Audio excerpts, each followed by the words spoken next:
जय हिंद साथियों। तो आज देखेंगे हम सीटेट एग्जाम 2022 के लिए CDP child development and pedagogy का प्रैक्टिस सेट नंबर 11। पिछले 10 प्रैक्टिस सेटों में हम क्वेश्चन नंबर 300 तक कवर कर चुके हैं। तो आज का प्रैक्टिस सेट स्टार्ट होगा हमारा क्वेश्चन नंबर 301 से। प्रैक्टिस सेट शुरू करने से पहले आप सभी से एक बार फिर से विनम्र निवेदन है कि जिन साथियों ने अभी तक हमारे चैनल को सब्सक्राइब नहीं किया है वो सभी साथी हमारे चैनल को सब्सक्राइब जरूर कर दें। तो साथियों शुरू करते हैं आज का प्रैक्टिस सेट और देखते हैं अपना पहला प्रश्न। आज के प्रैक्टिस सेट का पहला प्रश्न है, निम्नलिखित में से कौन सा विकास का सिद्धांत नहीं है? तो वो कौन सा सिद्धांत ऐसा है जो विकास से संबंधित नहीं है? ऑप्शन नंबर ए, विकास लंबवत न होकर वृत्ताकार होता है, सही बात है। विकास क्रमबद्ध होता है, ये भी सही है। विकास निरंतर होता है, ये भी सही है। विकास मशीनी प्रक्रिया, ये गलत है। तो क्वेश्चन नंबर 301 का सही आंसर हो जाएगा साथियों ऑप्शन नंबर डी कि विकास मशीनी प्रक्रिया है। अगला प्रश्न देखेंगे प्रश्न नंबर 302 और आज के प्रैक्टिस सेट का दूसरा प्रश्न है ये, मनोवैज्ञानिक के अनुसार बाल विकास की कौन सी अवस्था सबसे जटिल व कठिन है? ऑप्शन नंबर ए, शैशव अवस्था, किशोरावस्था, बाल्यावस्था या फिर इनमें से कोई नहीं। तो क्वेश्चन नंबर 302 का सही आंसर हो जाएगा साथियों ऑप्शन नंबर बी, किशोरावस्था। ऑप्शन नंबर बी इस प्रश्न के लिए सही आंसर हो जाएगा, क्योंकि साथियों किशोरावस्था ही वह अवस्था होती है जिसमें व्यक्ति को सबसे ज्यादा क्रोध आता है और वह अपने समवयस्क व्यक्तियों का समूह बना लेता है और वो अपनी संगति निर्धारित करता है कि मुझे किस बच्चे के साथ रहना है, कैसी मेरी संगति है। अगला प्रश्न देखेंगे प्रश्न नंबर 303 है, वृद्धि को प्रभावित करने वाला कारक है। कौन सा कारक ऐसा है जो वृद्धि को प्रभावित करता है? ऑप्शन नंबर ए, पर्यावरण, स्वास्थ्य, आहार या फिर ये सभी। तो क्वेश्चन नंबर 303 का सही आंसर हो जाएगा साथियों ऑप्शन नंबर डी, ये सभी कारक पर्यावरण, स्वास्थ्य और आहार वृद्धि को प्रभावित करते हैं। बिहार टेट 2011 में आया हुआ क्वेश्चन है साथियों, तो बहुत ही इंपॉर्टेंट क्वेश्चन होने वाले हैं, तो अंत तक हमारे साथ बने रहें। अगला प्रश्न देखेंगे प्रश्न नंबर 304 और आज के प्रैक्टिस सेट का चौथा प्रश्न है, भाषा शिक्षण की प्रथम कक्षा किसे माना जाता है? भाषा शिक्षण की प्रथम कक्षा किसे माना जाता है साथियों? वेरी वेरी इंपॉर्टेंट क्वेश्चन है। पूर्व प्राथमिक कक्षा से, पिले हुए विद्यालय को, घर को या फिर ये सभी को। तो क्वेश्चन नंबर 304 का सही आंसर क्या हो जाएगा? इसका सही आंसर हो जाएगा साथियों पूर्व प्राथमिक कक्षा से। ऑप्शन नंबर ए इस प्रश्न के लिए सही आंसर हो जाएगा। पूर्व प्राथमिक कक्षा हम इसको आंगनवाड़ी कक्षा के रूप में भी जान सकते हैं या फिर परिवार घर को भी मान सकते हैं। तो पूर्व प्राथमिक कक्षा से भाषा शिक्षण की प्रथम कक्षा माना जाता है। अगला प्रश्न देखेंगे प्रश्न नंबर 305 है, शिक्षक को गृह कार्य की जांच करनी चाहिए। किस प्रकार गृह कार्य की जांच करनी चाहिए? कभी कभी, कभी नहीं, नियमित या भी जब छात्र कहें तब। तो क्वेश्चन नंबर 305 का सही आंसर हो जाएगा साथियों नियमित, हमें रेगुलर जांच करनी चाहिए बच्चों के। तो ऑप्शन नंबर सी इस प्रश्न के लिए सही आंसर हो जाएगा।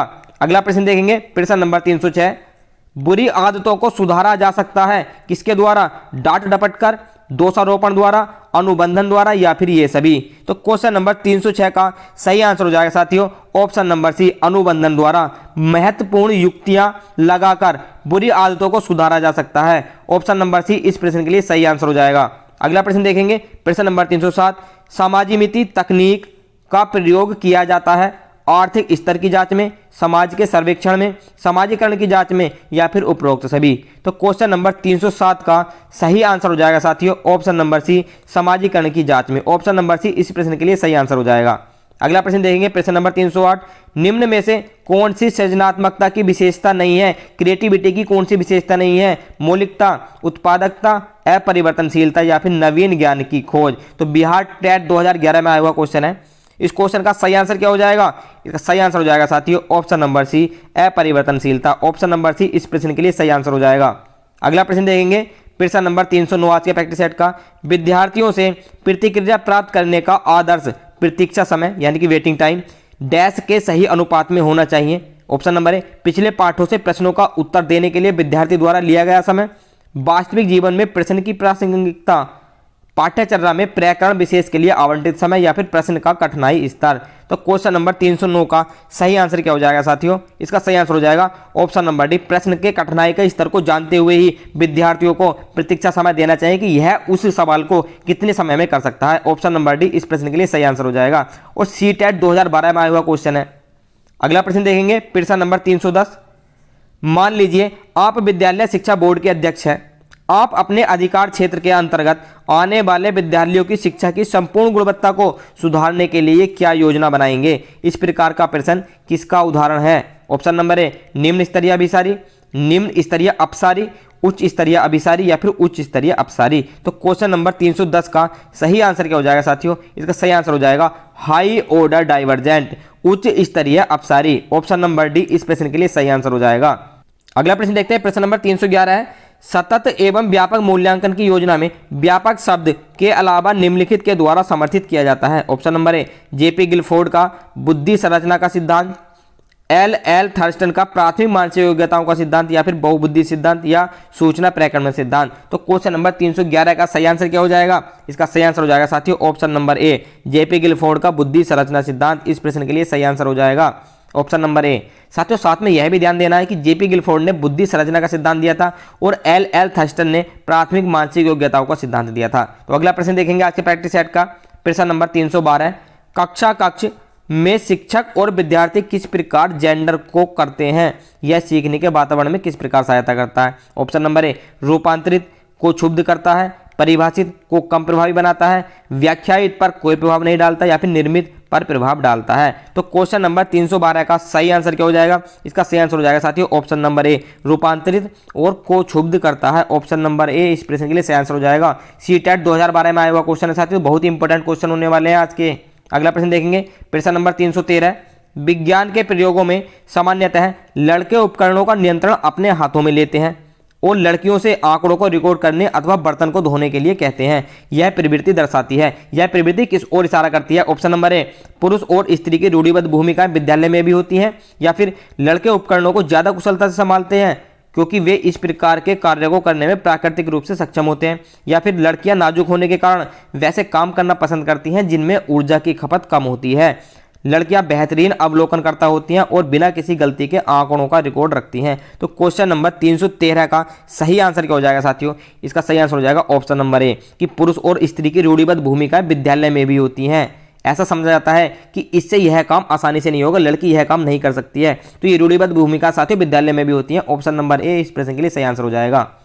अगला प्रश्न देखेंगे, प्रश्न नंबर 314, सीबीएसई द्वारा प्रस्तावित समूह परियोजना गतिविधि यानी कि ग्रुप प्रोजेक्ट एक्टिविटी डैश का एक सशक्त साधन है। किसका एक सशक्त साधन है? ऑप्शन नंबर ए रोजमर्रा के शिक्षण से होने वाले तनाव को दूर करने का, अनेकता में एकता की संकल्पना का प्रचार प्रसार करने में, सामाजिक भागीदारिता को सुगम बनाने में, या फिर शिक्षकों के भार को हल्का करने में। तो क्वेश्चन नंबर 314 का सही आंसर क्या हो जाएगा साथियों? इसका सही आंसर हो जाएगा ऑप्शन नंबर सी सामाजिक भागीदारिता, सोशल पार्टिसिपेशन को सुगम बनाने के में, कि उसको सामाजिक भागीदारिता की प्रैक्टिस हो जाए। ऑप्शन नंबर सी इस प्रश्न के लिए सही आंसर हो जाएगा।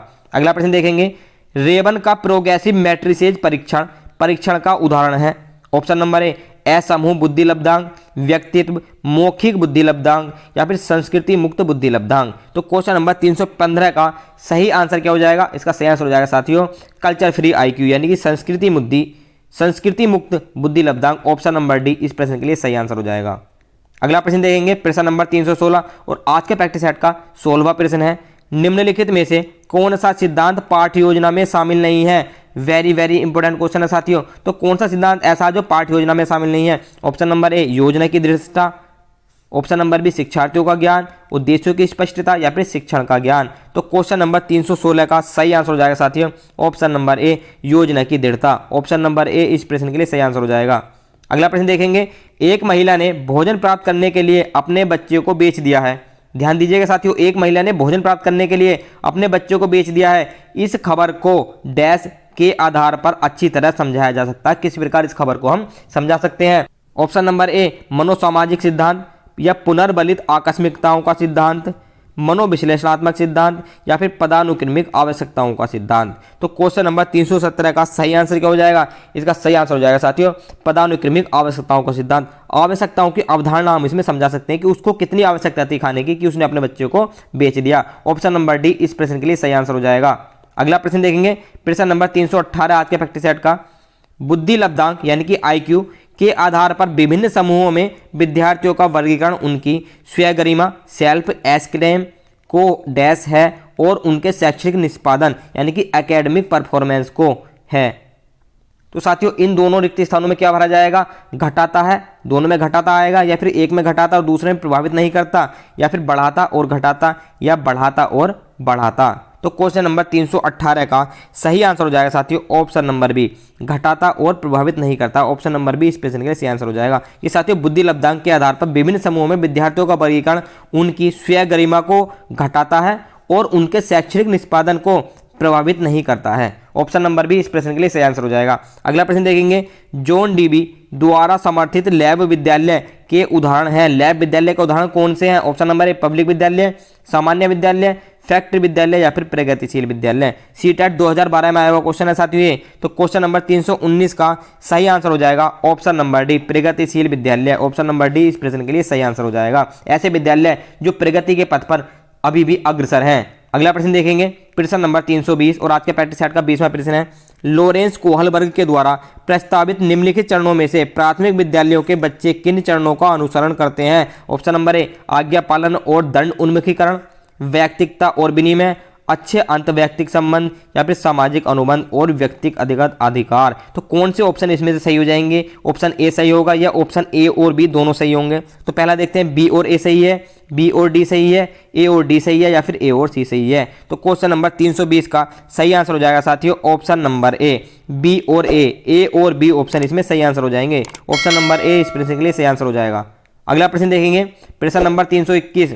एक विद्यार्थी कहता है उसका दादा आया है। साथियों ध्यान दीजिएगा, एक विद्यार्थी कहता है कि उसका दादा आया है और एक शिक्षक होने के नाते आपकी प्रतिक्रिया कैसी होनी चाहिए?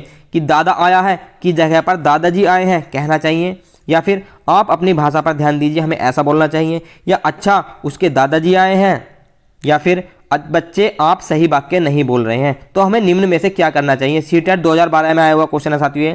तो क्वेश्चन नंबर 321 का सही आंसर हो जाएगा साथियों ऑप्शन नंबर सी, अच्छा उसके दादाजी आए हैं। हमें इस तरीके से बोलना चाहिए, इससे बच्चा उससे प्रभावित होगा, वह भी टीचर की नकल करेगा और इसी हिसाब से अगली बार वो बोलेगा। ऑप्शन नंबर सी इस प्रश्न के लिए सही आंसर हो जाएगा। अगला प्रश्न देखेंगे, प्रश्न नंबर 322 है, किसके अलावा निम्नलिखित घटना रिकॉर्ड की विशेषताएं हैं? यह पर्याप्त अवसर के पूर्ण तथ्यात्मक प्रतिवेदन है, यह व्यवहार का व्यक्तिनिष्ठ साक्ष्य है और इसलिए यह शैक्षणिक क्षेत्र के लिए प्रतिपुष्टि उपलब्ध नहीं कराता, यह घटनाओं का सही वर्णन है, या फिर यह बच्चे के व्यक्तिगत विकास अथवा सामाजिक अंतःक्रियाओं को वर्णित करता है। तो क्वेश्चन नंबर 322 का सही आंसर क्या हो जाएगा साथियों? इसका सही आंसर हो जाएगा ऑप्शन नंबर बी, यह व्यवहार का व्यक्तिनिष्ठ साक्ष्य है और इसलिए यह शैक्षणिक क्षेत्र के लिए प्रतिपुष्टि उपलब्ध नहीं कराता। ऑप्शन नंबर बी इस प्रश्न के लिए सही आंसर हो जाएगा। अगला प्रश्न देखेंगे, प्रश्न नंबर 323, संकल्पनाओं की व्याख्या प्रस्तुति विकास के निम्नलिखित किन सिद्धांतों के साथ संबंधित हो सकती है? ऑप्शन नंबर ए विकास के परिणाम स्वरूप वृद्धि होती है, विकास विषम जातीय से स्वायत्तता की ओर अग्रसर होता है, या फिर विद्यार्थी विभिन्न दरों पर विकसित होते हैं, या विकास सापेक्ष रूप से क्रमिक होता है। तो क्वेश्चन नंबर 323 का सही आंसर क्या हो जाएगा? इसका सही आंसर हो जाएगा साथियों ऑप्शन नंबर डी, विकास सापेक्ष रूप से क्रमिक होता है। विकास एक क्रम में होता है, सबसे पहले शैशवावस्था आती है, इसके बाद बाल्यावस्था आती है और उसके बाद किशोरावस्था आती है, फिर प्रौढ़ावस्था आती है। तो विकास सापेक्ष रूप से एक क्रम में होता है। ऑप्शन नंबर डी इस प्रश्न के लिए सही आंसर हो जाएगा। अगला प्रश्न देखेंगे, प्रश्न नंबर 324, बाल केंद्रित शिक्षा के समर्थन निम्नलिखित में से किस विचारक द्वारा किया गया है? बाल केंद्रित शिक्षा का समर्थन किसने किया है? Option number A Erik Erikson, option number B Charles Darwin, B F Skinner या फिर जॉन ड्यूबी। तो क्वेश्चन नंबर 324 का सही आंसर हो जाएगा साथियों option number D John Dewey. John Dewey ने बाल केंद्रित शिक्षा का समर्थन किया। ऑप्शन नंबर डी इस प्रश्न के लिए सही आंसर हो जाएगा। साथियों बाल केंद्रित शिक्षा वह होती है जिसमें सारी उसकी पाठ्य पुस्तक, उसकी अध्ययन की युक्तियां सब कुछ बालक को ध्यान में रखकर बनाई जाती हैं। अगला प्रश्न देखेंगे, एकल अभिभावक बाले बच्चों को पढ़ाते समय शिक्षक को क्या करना चाहिए? स्थिर और एक रूप वातावरण उपलब्ध कराना चाहिए, इस तथ्य को अनदेखा करना चाहिए और ऐसे बच्चों के साथ अन्य बच्चों के साथ समान व्यवहार करना चाहिए, इस प्रकार के बच्चे के साथ भिन्न प्रकार से व्यवहार करना चाहिए, या फिर ऐसे बच्चे को कम गृह कार्य देना चाहिए। तो एकल अभिभावक होता है कि जिसके पेरेंट या मम्मी या पापा दोनों में से एक है, तो उस बच्चे के साथ कैसा व्यवहार करना चाहिए यह हमें बताना है। क्वेश्चन नंबर 325 का सही आंसर हो जाएगा साथियों कि इस तथ्य को अनदेखा करना चाहिए और ऐसे बच्चों के साथ अन्य बच्चों के समान ही व्यवहार करना चाहिए जिससे कि उसके मन में नकारात्मकता के विचार न उत्पन्न हो। ऑप्शन नंबर बी इस प्रश्न के लिए सही आंसर हो जाएगा। अगला प्रश्न देखेंगे, प्रश्न नंबर 326, निम्नलिखित में से कौन सी बहुबुद्धि सिद्धांत की आलोचना है? बहुबुद्धि सिद्धांत की आलोचना कौन सी है? ऑप्शन नंबर ए बहुबुद्धि केवल प्रतिभाएं हैं जो पूर्ण रूप से बुद्धि में विद्यमान रहती हैं, या फिर बहुबुद्धि शिक्षार्थियों को अपने रुझान को खोजने में मदद उपलब्ध कराती है, यह व्यवहारिक बुद्धि पर आवश्यकता से अधिक बल देती है, या फिर यह आनुभाविक साक्ष्यों को बिल्कुल भी समर्थन नहीं दे सकता है। तो क्वेश्चन नंबर 326 का सही आंसर क्या हो जाएगा साथियों? इसका सही आंसर हो जाएगा ऑप्शन नंबर ए कि बहुबुद्धि केवल प्रतिभाएं हैं जो पूर्ण रूप से बुद्धि में विद्यमान रहते हैं। ऑप्शन नंबर ए इस प्रश्न के लिए सही आंसर हो जाएगा। अगला प्रश्न देखेंगे, आज के प्रैक्टिस सेट का 27वां प्रश्न है, निम्नलिखित में से कौन से युग्म होने की संभावना सबसे कम है? ऑप्शन नंबर ए, बच्चे भाषा के बारे में निश्चित ज्ञान के साथ प्रवेश करते हैं, यह चामोस्की ने कहा है। भाषा विचार पर प्रारंभ में दो विभिन्न गतिविधियां, यह वाइगोत्स्की ने कहा है। भाषा विचार पर आधारित है, यह पियाजे ने कहा है। या फिर भाषा वातावरण में एक उद्दीपक है, यह BF स्किनर ने कहा है। तो हमें वो बताना है जो इसमें गलत होगा। तो 327 क्वेश्चन नंबर 327 का सही आंसर हो जाएगा साथियों ऑप्शन नंबर डी कि भाषा वातावरण में एक उद्दीपक है, यह BF स्किनर ने नहीं कहा है, यह कहा है साथियों थॉर्नडाइक ने। ऑप्शन नंबर डी इस प्रश्न के लिए सही आंसर हो जाएगा। और CTET 2013 में आया हुआ क्वेश्चन है साथियों। हम वही क्वेश्चन आपको करा रहे हैं जो पिछले एग्जाम में आए हुए हैं, अलग से कोई भी क्वेश्चन नहीं रखा गया। कभी आप सोचो कि इतने बड़े बड़े क्वेश्चन आ रहे हैं, समझ में नहीं आ रहा है, तो ऐसे ही क्वेश्चन हमारे CTET के एग्जाम में आते हैं, कोई इजी क्वेश्चन नहीं आते हैं, तो ध्यान दे दिएगा इन पर। अगला प्रश्न देंगे, प्रश्न नंबर 328, सामाजिक भूमिकाओं के कारण सौंपी गई विशिष्टताएं क्या कहलाती हैं? ऑप्शन नंबर ए, जेंडर भूमिका अभिवृत्ति, जेंडर भूमिका दबाव, जेंडर भूमिका रूढ़िबद्धता या फिर जेंडर भूमिका नैदानिकी। तो क्वेश्चन नंबर 328 का सही आंसर हो जाएगा साथियों ऑप्शन नंबर सी, जेंडर भूमिका रूढ़िबद्धता। ऑप्शन नंबर सी इस प्रश्न के लिए सही आंसर हो जाएगा। अगला प्रश्न देखेंगे, प्रश्न नंबर 329, किसके अतिरिक्त निम्नलिखित सभी सीखने के रूप में आकलन को बढ़ावा देते हैं? शिक्षार्थियों को आंतरिक पृष्ठपोषण लेने के लिए कहना, अवसर पाने हेतु शिक्षार्थी के लिए एक सुरक्षित वातावरण का निर्माण करना, पढ़ाए गए विषय पर मनन करने के लिए शिक्षार्थियों को कहना, या फिर जितनी संभावना हो शिक्षार्थियों को लगातार परीक्षा लेना। ऑप्शन नंबर कौन सा सही हो जाएगा इस प्रश्न का? तो 329 का ऑप्शन नंबर डी सही हो जाएगा कि जितनी संभावना हो शिक्षार्थियों को लगातार परीक्षा लेनी चाहिए। यह गलत है, यह आकलन को बढ़ावा नहीं देता। ऑप्शन नंबर डी इस प्रश्न के लिए सही आंसर हो जाएगा। अगला प्रश्न देंगे, प्रश्न नंबर 330 है और आज के प्रैक्टिस सेट का लास्ट प्रश्न होने वाला है कि जब एक बावर्ची खाना पकाते समय खाने को चखता है तो वह डैश के समान है? किसके समान है जब एक बावर्ची खाना पकाते समय खाने को चखता है? ऑप्शन नंबर ए, सीखने का आकलन, सीखने के लिए आकलन, सीखने के रूप में आकलन, या फिर आकलन और सीखना। CTET 2013 में आया हुआ क्वेश्चन है। तो साथियों क्वेश्चन नंबर 330 आज के प्रैक्टिस सेट का लास्ट प्रश्न, इसका सही आंसर क्या हो जाएगा? इसका सही आंसर हो जाएगा साथियों ऑप्शन नंबर बी, सीखने के लिए आकलन। ऑप्शन नंबर बी इस प्रश्न के लिए सही आंसर हो जाएगा। तो ये थे साथियों CDP के 30 बहुत ही महत्वपूर्ण प्रश्न। तो जो भी साथी अंत तक हमारे साथ बने रहे उनका बहुत बहुत धन्यवाद। और जिन साथियों ने अभी तक हमारे चैनल को सब्सक्राइब नहीं किया वो सभी साथी चैनल को सब्सक्राइब जरूर कर दें। हम ऐसे ही आपके लिए प्रैक्टिस सेट लाते रहेंगे। साथियों ये सभी प्रश्न इंपॉर्टेंट होते हैं, हमें कोई अच्छा ज़्यादा शौक नहीं है कि आपके लिए बड़े बड़े प्रश्न हम रखें, आसान क्वेश्चन भी रख सकते हैं, लेकिन ये क्वेश्चन पूर्व परीक्षाओं में आए हुए हैं, आप चाहें तो उठाकर प्रैक्टिस सेट देख सकते हैं पिछले। तो हम मिलेंगे आपसे अगले प्रैक्टिस सेट में। जय हिंद।